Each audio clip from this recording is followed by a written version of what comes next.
It is unmuted. Welcome, welcome, welcome. We are going to do another podcast on cognitive distortions. Can you believe it? It's true. Another podcast on cognitive distortions, and I'm really excited to talk about it. We've got 9 that we're going to talk about, so let's do it. Who's ready? I'm ready.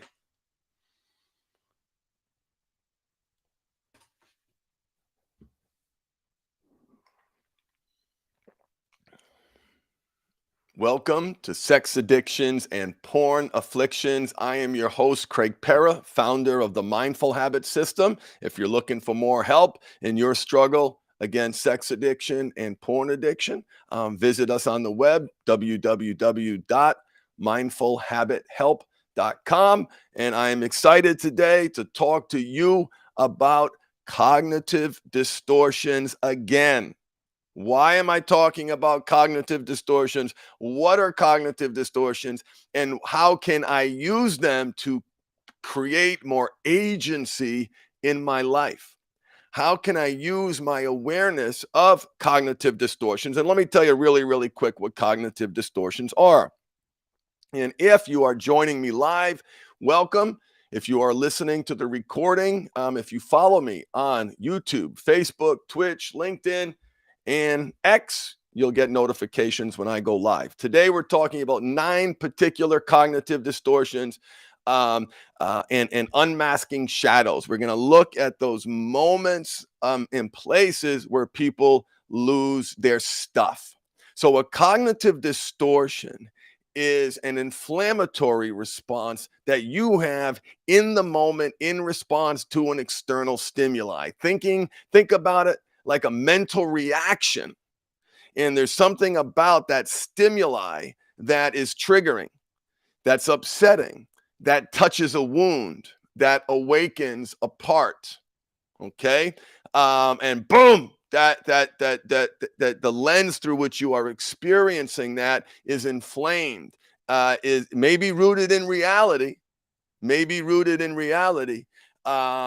inflamed, distorted. It is a cognitive thought distortion. Distortion. So let's jump in and look at some of them. I'm going to post a link to this great article in Psych Central.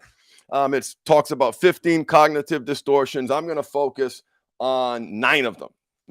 So the first one that we're going to look at today is called filtering. So mental filtering, think about a filter, right, is draining and straining all positives in a situation and instead focusing on the negatives, okay? Even if there are more positive aspects than negative in a situation or person, you focus on the negatives exclusively. Who here does that, right? Husband or wife, if you're listening to this broadcast, that focus on the negative. Now, let me share with you an aspect of the disease-based model, meaning treating this problem like they do alcohol, like they do heroin, right, is essentially problem-centric, right? You are focusing on the problems, often to the exclusion of all else. Right, so let's use the example of a guy who is killing it, right? He's crushing it, but he's defining success in his life only as sobriety. There's lots of other ways to define success that produces sobriety, but when your primary filter is not doing something, let's take, for example, the guy who was crushing it and then found himself nibbling around the edges. Well, because he was nibbling around the edges and got caught in a thirst trap on Instagram, or found himself on YouTube going to places where he didn't want to go, and that's received as a failure, and it is. But by discounting all of the other positive things that are happening in his life, he is unable to build on that success because he's filtered out all the positive.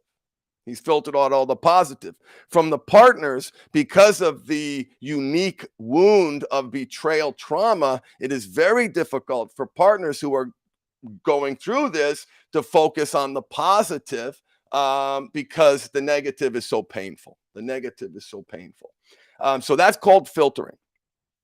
And if anybody is listening now and has any questions in the chat, put it in the chat and I will answer your question. The next one, polarization or all or nothing thinking. Okay, this is a big one. Polarized thinking is thinking about yourself in the world in an all or nothing way. And see, folks, when you're aware, wait, I just filtered, wait, this is polarizing, I'm all or nothing. That's the goal, guys. That's the goal, is to help you say, wait a minute. And this is for husband and wife, right? I'm polarizing. I'm engaging in all or nothing thinking, right? And that's extremes. Yeah, I'm a failure. I'll never be successful. It's painful. It's painful. So here's an example, right? You've decided to hold yourself to a higher standard, and you've decided to break your oldest and most impactful habit, which is lying about some aspect of your sexual expression, right? And you said, hey, I'm not watching porn. I'm now taking control. But because this is your oldest and most impactful habit, not making excuses, but bringing in awareness, right? You nibble around the edges. And then a sub-personality, a part that we call fuck it guy, right? And for those of you guys who might be a little further along, you might have an awareness of this part that you're nibbling around the edges. And, well, you've already made a mistake, so fuck it. You might as well just flush everything down the toilet. And that comes from you're all successful or you're not. It's perfect or it's not. If it's not, it's a failure. You're a failure. Why bother? So massive, massive impact for this way of thinking, and which is why I think everybody, husband and wife, should be obsessed with cognitive distortions. Here's another one, overgeneralization. This is when you overgeneralize something. You take an isolated negative event or negative events and turn it into a never-ending pattern of loss and defeat. Anchoring to the worst aspect of yourself is poison. Poison. What you're looking to do here is to build an identity of someone who feels good about themselves, right? And how do you know you're overgeneralizing? Always, never, everything and nothing. I will never be successful. He's never loved me, right? Those are cognitive distortions. Or he did this, which means he doesn't love me, right? That's not my experience with my clients. These are the same men who would step in front of a bus to save their families' lives, but haven't found the tools to address this oldest and most impactful habit, and is causing great pain, right? You can cause great pain and love someone. So that's a cognitive distortion, at least in my world it is. Okay, so overgeneralizations. Here's another one. We all do this. We all do this. Let me welcome our live visitors today. Hey, Rob. Hey, Charlotte. Welcome. Yeah, that all or nothing thinking is so important. Here's one that we all do, which is a evolutionary survival trait, is we discount the positive.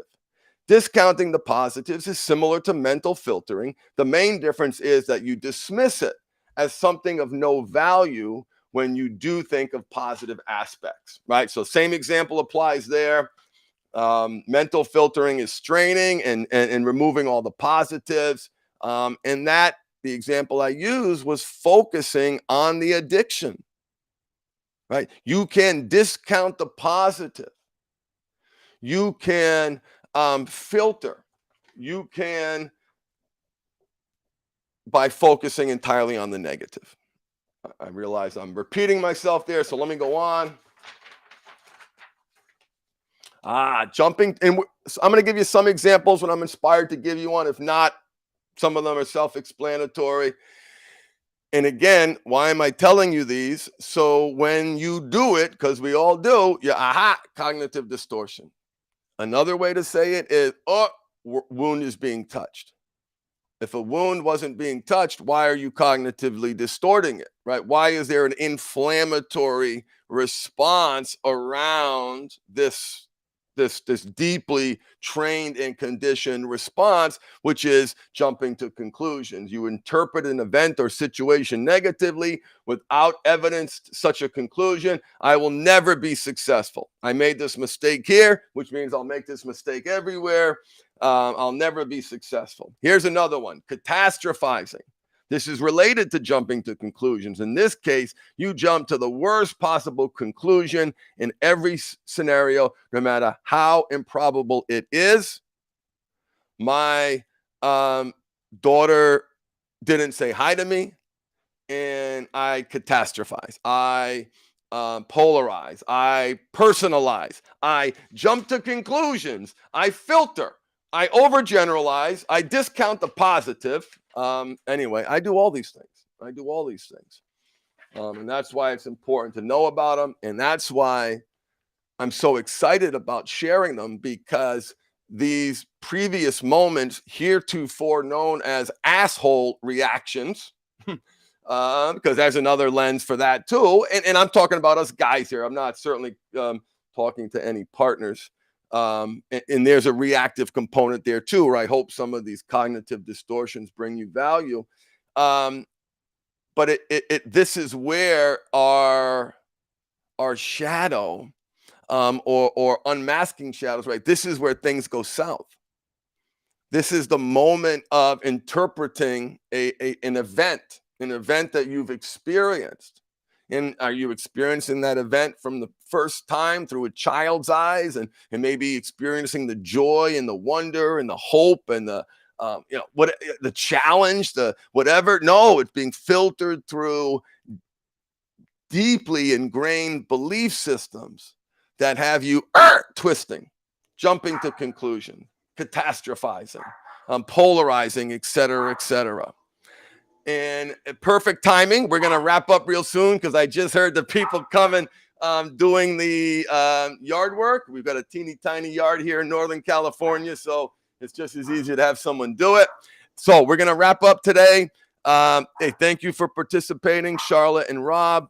So what do? Right? We have these cognitive distortions, and now that you're aware of them, what is your cognitive distortion plan? Meaning, what are you going to do when that happens? So instantly, right?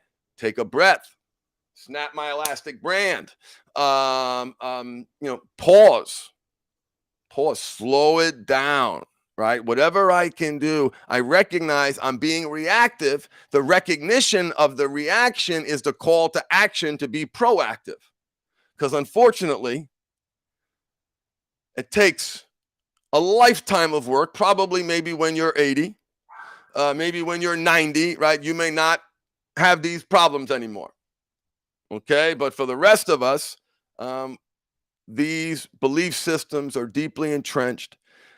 These habits are deeply entrenched, and we're going to react. There's going to be that moment, that cognitive distortion. But if you can name it, you can claim it, and you can say, wait a minute, I am not going to allow the distortion to continue. I'm going to use this awareness as a pivot point to be in control, to respond in a way that isn't habitual and conditioned, but respond in a way that adds value to my life, or at a minimum is accurate. So remember, pay attention to your cognitive distortions. Listen to my other broadcasts on cognitive distortions. I'm going to post this article on my social media channels from Psych Central. I love it. I wish everyone would have a great week. So great starting the week with you. Thank you for joining me, and wish you well. Embrace your power of choice. Feed the right wolf inside you. And if you do need more support, check out the website.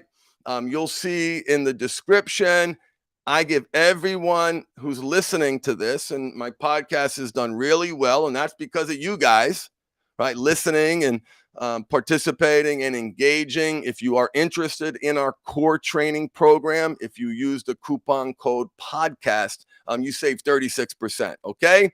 So that's my way of thanking you. It's so awesome knowing you're out there, knowing you're listening. And to the thousands of people who are listening to this broadcast, thank you. Thank you for putting your trust in me. Let's keep going. Let's feed the right wolf. Let's dive into these cognitive distortions. Remember, the obstacle is the way. And this right here, this pack that you're in here, being part of this podcast, is the choose your heart pack. Okay, this is not easy. Men, I'm doing a podcast that's coming out. Is it a woman asked me, is it a big ask to my husband not to do these things?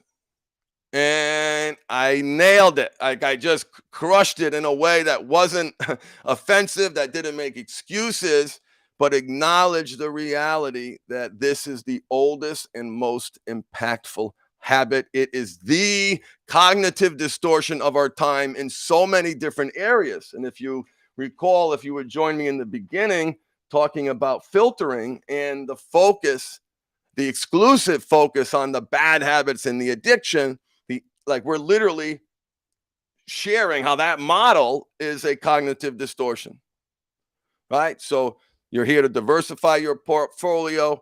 If I was looking for a therapist, I'd look for someone who is trained in DBT, dialectical behavior therapy, and certainly anybody trained in parts work, okay? I know not everyone's going to work with me and not everyone's going to connect with me, so I do like to share every once in a while the professional that I'd be looking for. I'd be looking for someone trained in borderline personality disorder, and we're going to talk more about that, and we're going to talk more about my journey because it has been an exciting one recently, full of growth, awareness, a bunch of tears, and some really, really exciting stuff that I look forward to sharing with you as I process my own experiences, okay? So love you all. Thank you for listening, and make it a